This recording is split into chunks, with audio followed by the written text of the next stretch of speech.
Merci de prendre le rendez-vous de l'actualité sur Speedline TV. Mesdames et messieurs, bonsoir et bienvenue dans ce journal. Le militantisme est un élan collectif qui transcende les frontières, unissant les individus autour de causes communes. À une époque où les voix de la contestation résonnent plus fort que jamais, le militantisme se révèle être un véritable moteur de transformation sociale. Retour sur cet engagement éthique dans ce journal. Dans notre société, la santé mentale est souvent reléguée au second plan face aux problèmes de santé physique. Pourtant, les deux sont profondément liés. Un esprit en détresse peut affecter le corps de manière silencieuse. Quel est l'impact du bien-être mental sur la santé physique? La réponse dans un instant.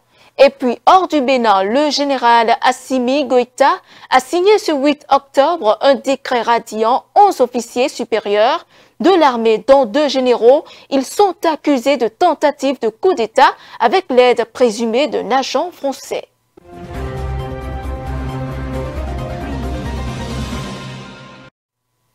Dans un contexte mondial marqué par des inégalités croissantes et des crises environnementales, le militantisme émerge comme une réponse essentielle à ces défis, que ce soit pour défendre les droits de l'homme, promouvoir la justice sociale ou lutter contre les inégalités. Les militants jouent un rôle essentiel dans la sensibilisation et l'action collective. C'est quoi le militantisme? La réponse dans cet élément. S'engager en faveur d'une cause noble au bénéfice d'une couche sociale constitue un sacrifice. Le militantisme est un phénomène social qui incarne la lutte pour des causes variées. Dans les années 1960, aux États-Unis, des figures comme Martin Luther King ont mené des actions militantes contre la ségrégation raciale et pour les droits des Afro-Américains. Être militant est bien plus qu'une simple prise de position. Un militant doit être actif. Je donne un exemple. Je prends l'exemple des syndicats. L'exemple des syndicats parce que eux, ils travaillent avec l'État et ils ont des choses qu'ils doivent demander à l'État. Donc, quand tu fais partie du syndicalisme, les syndicalistes sont les premiers militants au Bénin et partout dans le monde d'ailleurs, on dira. Quand votre dévancier, quand elle vous demande, d'accord, de venir sortir et marcher, par exemple, un militant actif doit pouvoir sortir et marcher. Parce que là, on est en train de défendre une cause. Et c'est souvent ce que les militants demandent, c'est quoi? C'est ce qui paraît comme une injustice que les gens, ils essaient quand même de demander. Vous voyez, réparer une injustice, vous voyez, non? Donc, le militantisme doit être proactif en demandant la réparation d'une injustice. Un militant qui ne peut pas, voilà, on t'appelle que, voilà, il y a ces partisans qui sont en train de se bagarrer, qui sont en conflit. Et toi, tu es le leader, tu es le militant, ils te suivent, tout ça là, tu ne peux pas aller régler le problème, mais si tu es militant, tu peux être militant. Et donc, ça veut dire que, avant d'être un militant, il faut aller se faire former. Et pour que les gens te croient, pour que tu essaies de convaincre quand même ton auditoire. Sinon, vous allez voir aujourd'hui, hein, ça se dit un peu partout, la VAR. Quand quelqu'un parle, on dit la VAR. Quand les anciens politiques parlent, on dit la VAR. La VAR. Soyons, même si je suis militant de tel, je n'ai pas de l'argent, je peux être fier. On peut me proposer des millions de francs CFA. Je peux dire non, écoutez, cela ne va pas avec mes convictions, avec ma conviction, avec ma vision, mon idéologie. Ce que j'ai dans la tête, restez là-bas avec vos millions de francs CFA. Mais on peut entrer de me chercher ici, mais je vais rester parce que j'ai une conviction. Avec l'avènement des réseaux sociaux, le paysage du militantisme a évolué. Les plateformes numériques permettent aux militants d'amplifier leur message et de mobiliser un grand public. Vous savez, actuellement, tous les militants, d'accord, ont accès à des différents types de plateformes, des réseaux sociaux. Donc, pour lancer des pétitions, par exemple, les pétitions participent à du militantisme sur les réseaux sociaux. Vous voyez, non? Quand vous lancez les pétitions, quand le pouvoir public, quand même, n'accède pas à vos occupations, d'accord, vous lancez des pétitions, je crois que ça participe à ce que nous ayons quand même des résultats quand même à ce que nous défendons. Le militantisme reste un élément vital dans la lutte pour la justice sociale et l'égalité. Que ce soit par le biais des campagnes de sensibilisation, ces acteurs du changement continuent d'inspirer et d'engager des communautés autour des idées essentielles pour un avenir meilleur. Dans un tout autre registre, à présent, nous sommes en octobre, un mois emblématique de la campagne de sensibilisation au cancer du sein. Ce fléau silencieux continue de faire des ravages parmi les femmes. L'autopalpation, geste simple mais essentiel, permet de repérer d'éventuelles anomalies et de détecter la maladie à un stade précoce. Hélène Adjaï, Porto médecin, nous en dit plus. Le cancer du sein est pratiquement le cancer qui se soigne le mieux à l'échelle du monde, parce que justement quand il est pris tôt, nous avons de la chimiothérapie, parfois de la radiothérapie et parfois de l'exérèse de la masse cancéreuse, d'accord. Donc dès qu'il est pris tôt, qu'il est tout petit, ça se trouve on peut l'enlever et donc il a un très bon taux de guérison s'il est pris tôt. Je ne peux pas vous répondre à l'échelle du Bénin particulièrement, mais le principe du dépistage précoce reste le même. C'est qu'on augmente considérablement son pourcentage de guérison. Et c'est pour ça que je travaille avec une association qui s'appelle Tojumi, qui sont des femmes ou des personnes, il y a aussi des messieurs, affectés par le cancer du sein. Alors le monsieur, par exemple, il est veuf de sa femme qui est décédée. Mais il y a aussi des femmes qui ont eu le cancer et qui peuvent toutes témoigner que c'est l'autopalpation qui leur a permis de dépister, d'accord. Et ces femmes-là sont ce qu'on considère guéries. Il y a une période dans l'oncologie où on regarde la personne pendant des années derrière, elle est en rémission, puis une fois qu'on a dépassé cette période, on considère qu'elle est guérie. Ça arrive. L'autopalpation, si on la préconise, c'est parce qu'elle permet un dépistage précoce. La femme elle-même qui se met tous les mois à la fin des règles, des menstrues, face à un miroir, qui commence par se regarder, va voir d'un mois à un autre si son sein change si la peau, d'accord, devient grumeleuse, devient irritée, s'il y a du rouge, enfin si elle change, d'accord, puisque c'est fait tous les mois à la même période. Par la suite, quand elle fait l'autopalpation en levant un bras comme ça et en se servant des 3 doigts de son autre main pour s'autopalper, d'accord, tout le sein depuis l'extérieur vers l'intérieur, alors elle va, ça se trouve, voir un jour donné qu'elle a une petite boule, d'accord, elle va le sentir. Et si le mois d'après, c'est confirmé, elle va aller voir le gynécologue qui, lui, à ce moment-là, va aussi faire la palpation, mais va faire d'autres examens. Échographie, mammographie. Si la petite boule est confirmée comme étant une boule et cancéreuse, alors là, le traitement est rapide, efficace et souvent suffit. Donc non, ça n'élimine pas les boules. Attention, ça permet de les dépister vraiment. Si elles ont dépisté, si elles ont eu la chance de dépister précocement par l'autopalpation, qu'elles arrivent rapidement voir un gynécologue et qu'on fait effectivement le diagnostic, on pose le diagnostic de cancer du sein, alors on a énormément de chances de le guérir, de s'en débarrasser. Ce qui n'est pas bon, c'est quand on traite, parce qu'on n'a pas dépisté, ou c'est qu'on se dit « Oh, je vais attendre un peu ». Vous savez qu'au Bénin, le délai moyen entre l'autopalpation ou un dépistage précoce et la première consultation chez le gynécologue, il est de parfois plusieurs mois.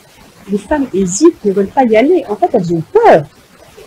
Donc, au bout du compte, on attend. Et là, on se recueille de cancers qui ont pris beaucoup plus d'ampleur, qui ont même dépassé la glande mammaire, qui sont allés se mettre par ce qu'on appelle des métastases dans d'autres organes. Et là, ça devient très compliqué à soigner et en plus très onéreux. D'accord ? Et au bout du compte, on va avoir des femmes jeunes, trop jeunes, qui vont mourir d'un cancer du sein qu'on aurait pu traiter, voire guérir, si on l'avait auto-dépisté et diagnostiqué beaucoup plus précocement. Donc, Octobre Rose, c'est le mois de la sensibilisation et de la lutte contre le cancer, pour inciter les femmes, mais les époux des femmes. Les époux adorent qu'on leur dise d'aller palper les seins de leur femme. Bon, on vous demande pas de le caresser, normalement c'est palpation. La santé mentale et la santé physique sont souvent perçues comme 2 domaines distincts. Pourtant, de nombreuses recherches montrent qu'elles sont liées. Le stress, l'anxiété ou encore la dépression ne se manifestent pas uniquement dans l'esprit, ils peuvent aussi affecter le corps, affaiblir le système immunitaire. Quel est l'impact du bien-être mental sur la santé physique? La réponse dans cet élément. Il n'y a pas de bonne santé mentale sans les conflits. C'est la gestion des relations conflictuelles dans notre environnement qui nous donne cet équilibre mental. Lorsque ce doute prend le dessus des résultats escomptés, alors on est affecté négativement, on est découragé. Si on était physiquement malade, ça peut plomber notre état de santé. Mais si ce stress vient un peu comme pour nous booster, pour nous réveiller, pour nous dire attention, il y a problème, mais lève-toi, prends le dessus, bats-toi.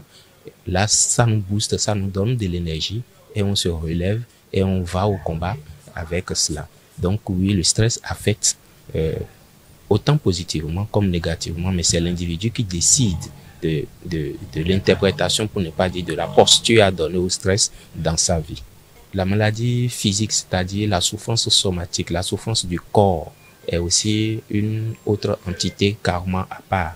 C'est vrai que dans certains cas, il peut s'avérer que les deux vont s'allier, c'est-à-dire une maladie physique peut déboucher sur un trouble mental et un trouble mental peut être aussi, on peut avoir comme conséquence d'un trouble mental certaines maladies physiques du fait de l'hygiène de vie, de l'environnement, du comportement, etc.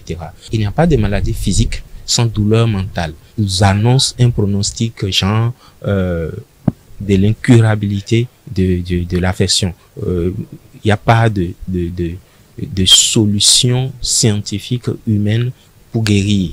Et quand c'est comme ça, souvent, ça vous plombe, tout de suite, ça vous relie à une douleur psychologique parce que la gestion va être à vie.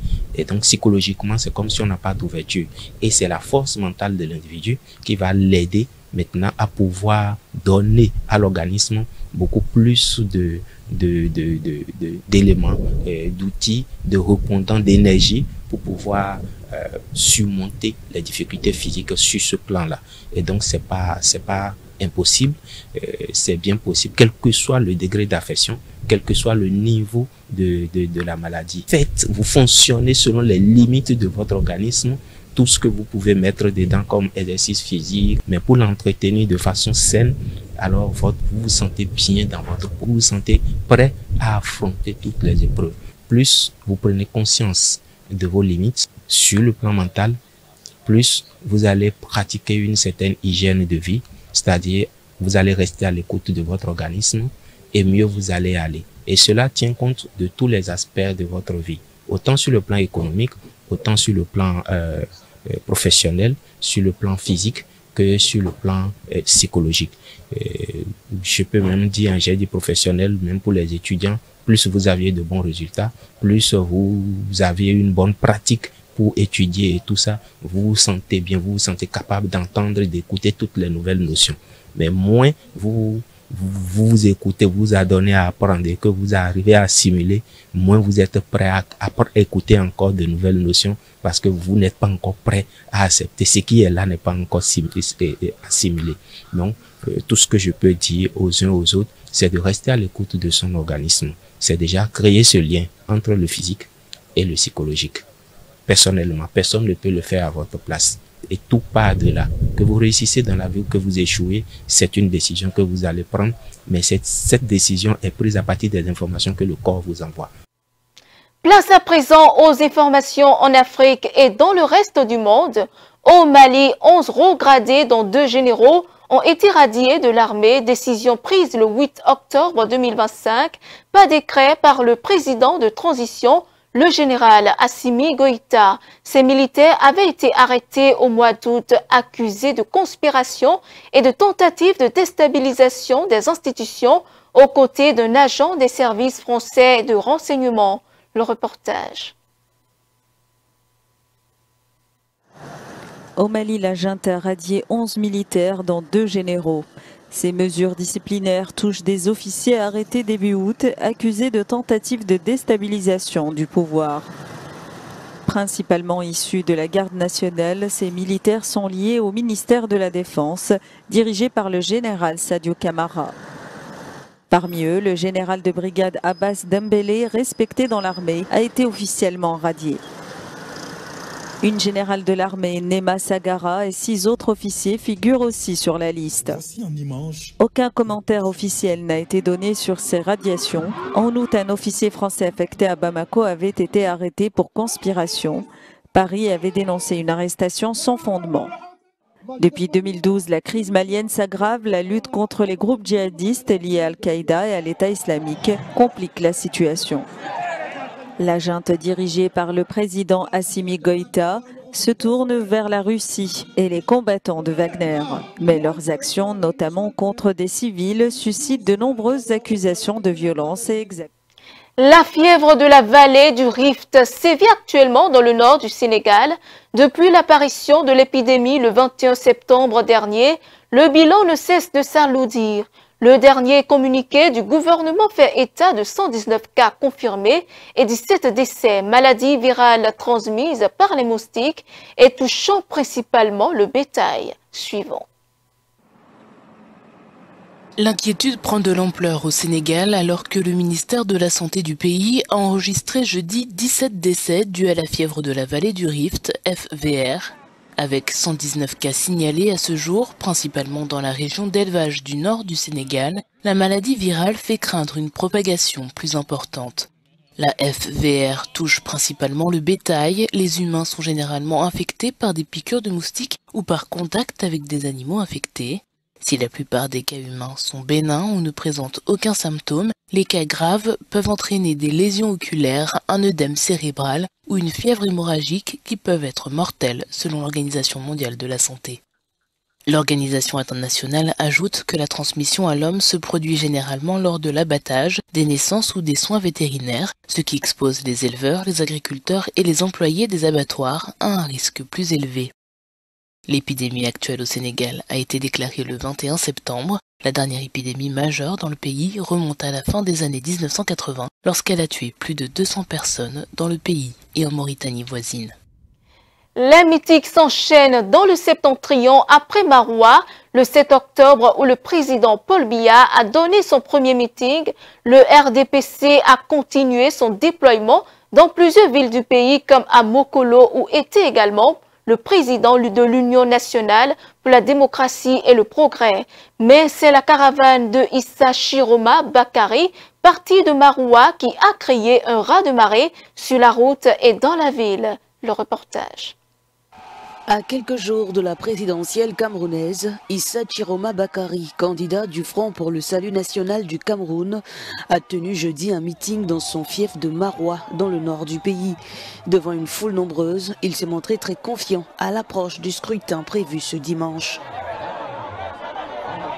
Nous avons déjà un dispositif qui nous permet de savoir, moins de 24 heures après, de savoir exactement qui a fait quoi.